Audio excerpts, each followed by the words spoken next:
The 4 things that a dementia resident needs to improve functional capability in a dementia unit is good, comfortable, supportive shoes, a good, comfortable, supportive chair in their bedroom, prescription glasses for long distance and short distance, and a walking frame if they need it. These 4 functional apparatus are needed to be able to improve functional capability for a dementia resident. They need glasses, even if they're not reading a lot. They need glasses with long-term, so that they can see long distance and short distance. Going up the corridors to get to their room, that's a long distance. It's good for them to be able to see where they're going and, which direction they need to go in. Also, when they're eating, they need to be able to see the food they're eating with short distance glasses. So that's really important in terms of vision and functional capability for people in dementia units. In terms of the shoes, of course, high heels are out, slip-ons are out, slingbacks are out. Good, solid, comfortable pair of shoes is the important item. So often, arthritic ankles, swollen feet, loose joints, poor quality, weak musculature. When someone gets into their late 80s and 90s, there's always going to be something going on with their legs and feet.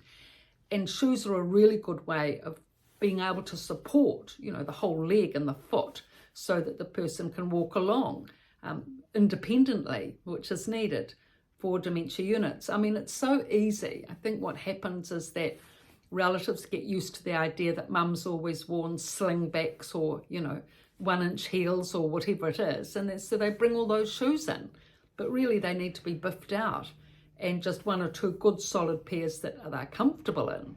But it makes so much difference. I've seen so often, there was one woman, she was, slight, slim as they, slight, slim and fit. She was on a walker, but she hardly needed it.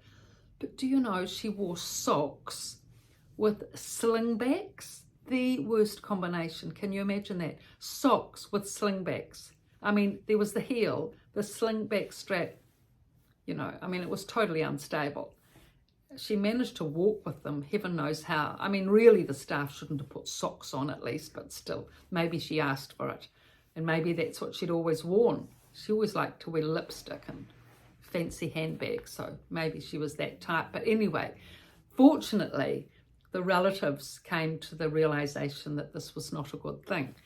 And they actually got her some running shoes, Nike running shoes, which were perfect. She loved those shoes and she was so much safer on her feet.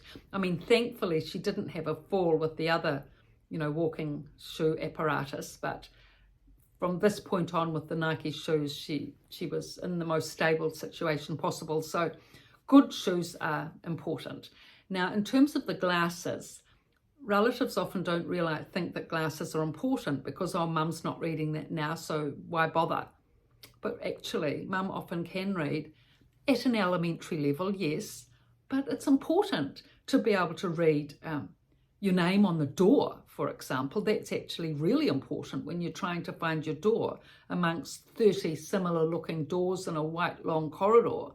So to be able to get to your room and find your room, it often being a mission, and seeing your name on the door and being able to read it properly with glasses is essential.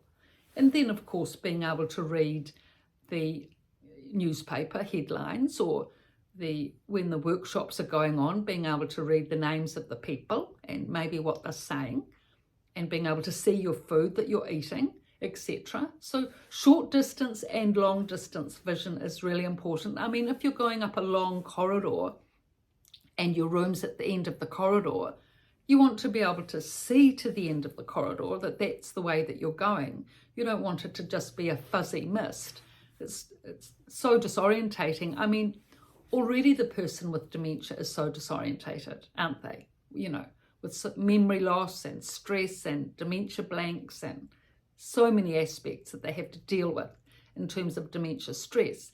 But if at least they've got good glasses, good clean glasses, prescription glasses, and that, they're all up to date and they can see properly and they can see their name on the door, they can see the corridors, they can see their food, they can see the whiteboard at the workshops.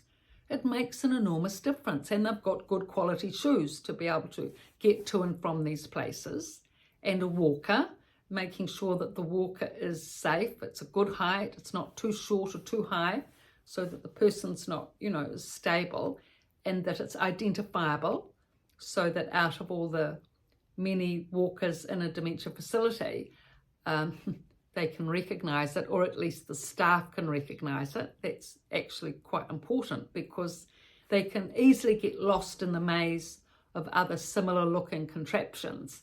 So with your mother's walker, either put a big ribbon on it, or her name in big letters, or something on it that's identifiable, especially to her, so that she can recognise it when she finds it. And make sure that the grips on the walker, the hand grips are solid and that they're not loose and, turning around, and that the wheels are freewheeling and that they've been oiled and they're not sort of stiff and stuck. There's always so many things out there.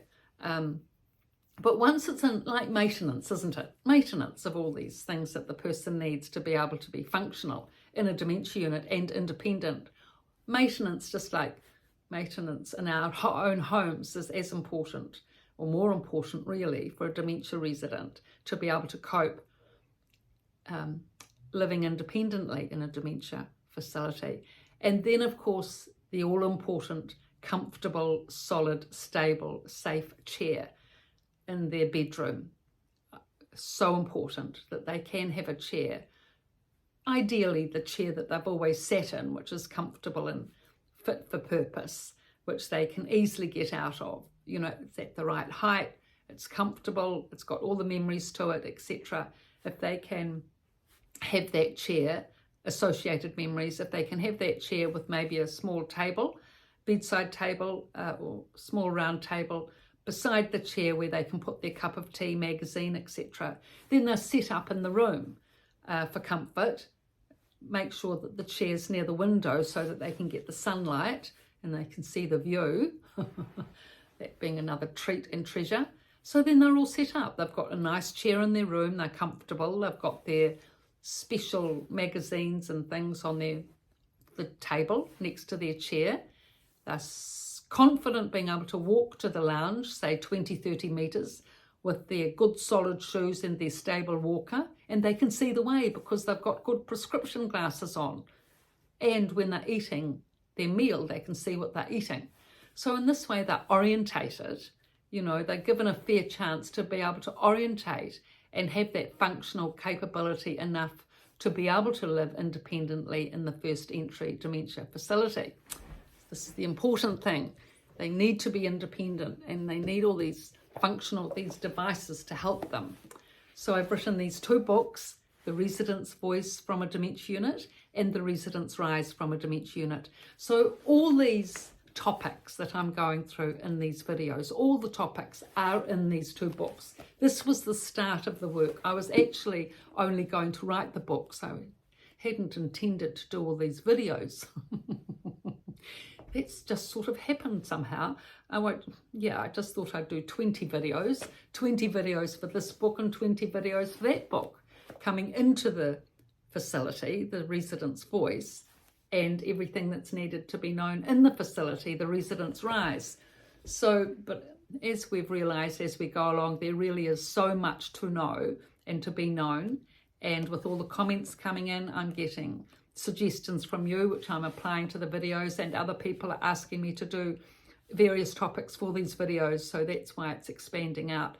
But once you've got the essence of all these techniques and the main things in place, just like the functional capability of the video today, once you've got the glasses sorted and the shoes and the walker and brought in the chair, then mum will be set up in that regard for functional capability.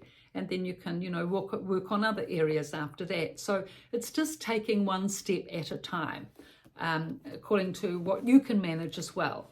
But at least with the efforts that you're putting in, they're functional and they're positive and practical, and they will work and they will help.